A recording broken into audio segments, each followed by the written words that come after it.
I overheard my wife tell her therapist, I only married him for his money and status. I've never actually loved him. We'd been together for 5 years. I continued my day as normal. 47 missed calls by morning. I never thought I'd be posting something like this. 5 years of what I thought was a good marriage, gone in 15 seconds of overheard conversation. It started with something so mundane. I was running late for a meeting and forgot my laptop charger. Not a big deal, right? I have a spare at home, and since our place was on the way to the office, I figured I'd swing by and grab it. Everly works from home on Wednesdays, but she mentioned having her virtual therapy session that morning. So I planned to slip in quietly, grab what I needed, and leave without disturbing her. Our house has this weird layout where the home office shares a wall with our bedroom. I entered through the garage to minimize noise, and as I passed by our bedroom door, I heard Everly talking. Her voice was clearer than I expected. I guess she had the door cracked open for air circulation or something. I don't know how much longer I can keep this up, she was saying, her voice carrying that particular tone she uses when she's being brutally honest. Sometimes I look at Derek and just feel nothing, empty. I froze. I should have walked away, should have respected her privacy, but my feet wouldn't move. So you still don't love him? Asked another voice, presumably her therapist. There was a pause, and I held my breath. I never did, Everly said with a sigh that sounded more like relief than regret. I married him for his money and status, the house, the vacations, the lifestyle. I mean, who wouldn't? But love? No, not even in the beginning. 5 years, 5 fucking years of my life, and she never did love me. I don't know how I managed to stay quiet. Something in me just switched off. I carefully backed away, grabbed my charger from the kitchen, and left without making a sound. I got in my car, drove to my meeting, and somehow made it through a 2-hour discussion about quarterly projections while my entire world was collapsing. Looking back, there were signs, so many signs that I ignored or rationalized away. Like how Everly always seemed more excited about the gifts I bought her than spending time with me, or how she'd light up at dinner parties when introducing me to new people, always mentioning my job title within the first minute, the way she'd suddenly become affectionate after I mentioned a bonus or promotion. Once, about 2 years in, I had a temporary setback at work. A project fell through, and there was talk of restructuring. For those 3 weeks, Everly was distant, irritable, constantly picking fights. When things stabilized and I was actually given more responsibility, she suddenly couldn't keep her hands off me. I thought it was just her being stressed about our financial security. What a fucking idiot I was. After my meeting, I called Thomas, who's been my friend since college and happens to know his way around marriage law. I explained what happened, and he immediately cleared his afternoon. We met at a coffee shop across town, somewhere Everly would never go. You need to be strategic here, Thomas told me. Don't confront her yet. Document everything. Secure your finances. And Derek, don't move out of the house, no matter what. I spent the afternoon following his advice. I visited my bank and secured my personal accounts, took screenshots of our joint accounts, called my investment advisor to freeze any major withdrawals without dual authorization, discreetly packed a small bag with essentials and important documents, which I left in my car trunk. Throughout all this, my phone was buzzing constantly with texts from Everly. Hey, thought you were in meetings all day. Did you come home earlier? I think I heard something. Are you getting my texts? Call me when you can. Each message more urgent than the last. By evening, when I still hadn't responded, something completely out of character for me, the tone changed. Derek, I'm really worried. Please just let me know you're okay. I called your office, and they said you left after your morning meeting. Where are you? If you don't respond in the next hour, I'm calling hospitals. I finally texted back, working late. Don't wait up. 4 words that felt like they were typed by someone else. Someone colder and more calculated than I'd ever been. I checked into a hotel for the night, turned off my phone, stared at the ceiling for hours, replaying every moment of our relationship through this new horrible lens. The proposal she seemed surprised by but accepted with tears in her eyes. Were those tears of joy? Or the realization she'd secured her meal ticket? Our wedding day, when she looked stunning walking down the aisle. Was she thinking about me or the house we just closed on? Every "I love you" suddenly felt hollow, every intimate moment tainted. Around 3 a.m., I turned my phone back on. 47 missed calls, dozens of texts, each more frantic than the last, several voicemails that I couldn't bring myself to listen to. I sent one more text. "I'm fine. See you tomorrow after work." I didn't sleep. Instead, I made a plan. Morning came, and I went to work as if nothing had happened. Everly called my office repeatedly, but I had already asked our receptionist to hold all personal calls. I met with Thomas during lunch, signed some paperwork, and prepared myself for what would come next. When I finally returned home that evening, Everly flung herself at me in the doorway, a perfect performance of the worried wife. "Where have you been?" she demanded, her eyes red-rimmed but dry. "I've been calling everywhere. I thought something happened to you." I hugged her back, mechanical and distant. "Sorry, needed some time to think." I pulled away, watching her face carefully. "We should talk." Something flickered across her expression. Uncertainty, perhaps fear. But she recovered quickly. "Of course, babe.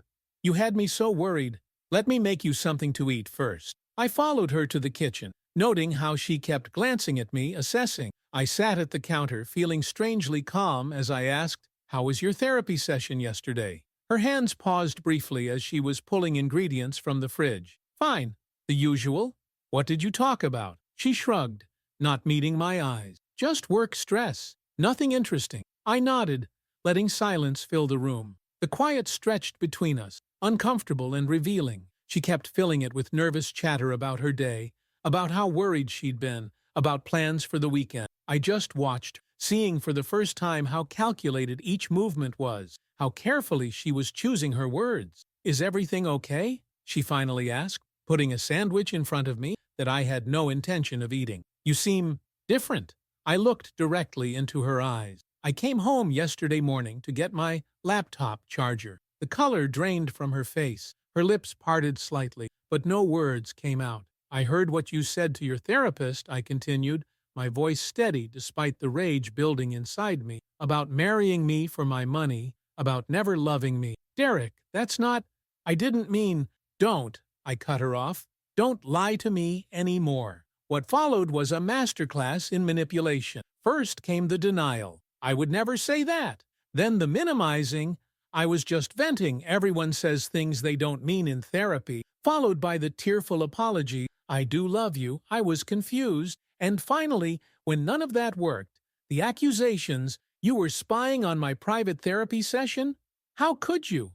I sat through it all, a strange detachment settling over me as I realized how many times I'd seen this exact pattern from her before, how many times I'd fallen for it. "I'm staying at a hotel tonight," I said, when she finally ran out of tears and tactics. "I think we both need some space." "You can't just leave," she said, panic rising in her voice. "We need to talk this through." "We will," I assured her, "but not tonight." As I packed a bag, she followed me around the bedroom, alternating between pleading and subtle threats. "What will people think if you just disappear again? What will I tell everyone?" I almost laughed at how transparent her concerns were. Not about us, not about me, about appearances. Before I left, I turned to her one last time. "By the way, I know about your secret credit card, and about the weekend with your ex last year when you said you were at a work conference." Her face went perfectly still, shock replacing the manufactured distress. I hadn't known about either of those things for certain until that moment, but her expression confirmed my suspicion. Thomas had suggested testing the waters with educated guesses based on common patterns. He was right. I walked out, her stunned silence more satisfying than any shouting match could have been. In my car, I finally let myself feel everything I'd been suppressing. Rage, betrayal, grief for what I thought we had. But beneath it all was something else. Determination. This woman had taken 5 years of my life under false pretenses. She wouldn't take anything else. Update. First, thanks everyone for the support on my previous post. I wasn't expecting thousands of comments. I've read many of your suggestions and appreciate them. For those asking if this is real, unfortunately, yes, I wish it weren't. It's been 2 weeks since I walked out after confronting Everly. 2 weeks of the strangest emotional roller coaster I've ever experienced. One moment I'm consumed by rage so intense I have to pull over while driving. The next I feel nothing but cold determination. The numbness is almost worse than the anger. I've been staying at my brother Nolan's place. He offered his guest room the moment I called him that night. "Stay as long as you need," he said, and hasn't asked a single question about when I'm leaving. He's been through his own divorce nightmare a few years back, so he gets it.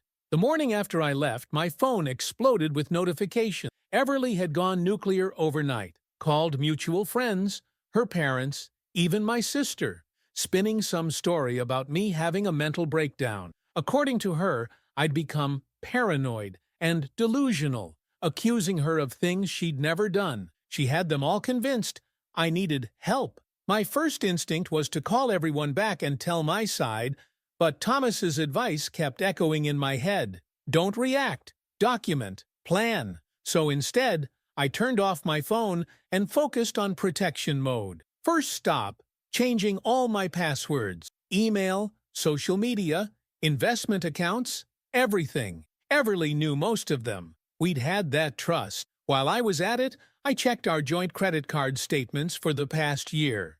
That's when I found the first bombshell. Over $30,000 in charges to high-end stores, restaurants I'd never been to, and hotel rooms in our own city. Dates when she was supposedly working late or having dinner with girlfriends. I also discovered she'd been sending money to an account I didn't recognize, about $2,000 every month for the past 8 months. When I dug deeper, thank God for online banking, I found it was a separate account in her name only. She'd been squirreling away money while simultaneously racking up debt on our joint accounts, money that I earned. My next move was setting up cameras in our house, not in private areas, I'm not a creep, but in common spaces. Thomas said it was legal since it was my residence too, and could protect me if things got ugly. I installed them while Everly was out getting her hair done. 3 hours at the salon, another regular expense I'd always accepted without question. The day after I set up the cameras, Everly's best friend Poppy showed up at Nolan's door. I have no idea how she found the address. "Derek, this has gone far enough," she said, her voice dripping with fake concern. "Everly is worried sick. You need to come home and work this out." I invited her in, curious to see where this would go. Nolan made himself scarce, but I knew he was listening from the kitchen. "Everly told me everything," Poppy continued, settling onto the couch like she was preparing for a long heart-to-heart, "about how you've been acting strange, making accusations. She's afraid you're having some kind of breakdown." "What exactly did she tell you I accused her of?" I asked, keeping my voice neutral. Poppy shifted uncomfortably. "Just that you're saying crazy things, that she married you for money or something ridiculous like that? And how would you know if that's ridiculous or not?" She avoided my eyes. "Because I know Everly. She loves you." I nodded slowly. "That's interesting, because I distinctly remember you two talking at our anniversary party last year. On the patio, when you thought everyone was inside, you asked her if she was still going through with it, and she said she couldn't afford not to." Poppy's face went pale. I hadn't actually heard this conversation. It was another educated guess, based on things I'd observed over the years. Her reaction told me everything. "I don't know what you think you heard, but I also know about the shopping trips," I continued calmly. "The ones where you two return with bags from stores neither of you could afford on your own incomes. The way you both inspect your credit card statements with Everly afterward, figuring out what to hide." Poppy stood up abruptly. "You're twisting things. Everly's right. You need help." After she left, Nolan came in with 2 beers. "Well, that confirms it," he said. "Your wife's been playing you." The next day, I went to see Everly's parents, Judith and Otis. They've always been kind to me, and I wanted to hear their side before things got messier. Their modest home was a stark contrast to the lifestyle their daughter had become accustomed to with me. "We've been worried sick," Judith said as she ushered me in. "Everly says you've disappeared, that you're making wild accusations." Otis just watched me with concerned eyes. He's always been the quieter one. "I need to ask you something," I said, after declining offers of coffee and cookies. "Did Everly ever talk to you about why she married me?" They exchanged glances. Something in their exchange made my stomach tighten. "What do you mean, dear?" Judith asked carefully. I took a breath. "I overheard Everly tell her therapist that she only married me for financial security, that she never loved me." Silence filled the room. Then Otis cleared his throat. "Son, Everly has always been ambitious, ever since she was little, never satisfied with what she had."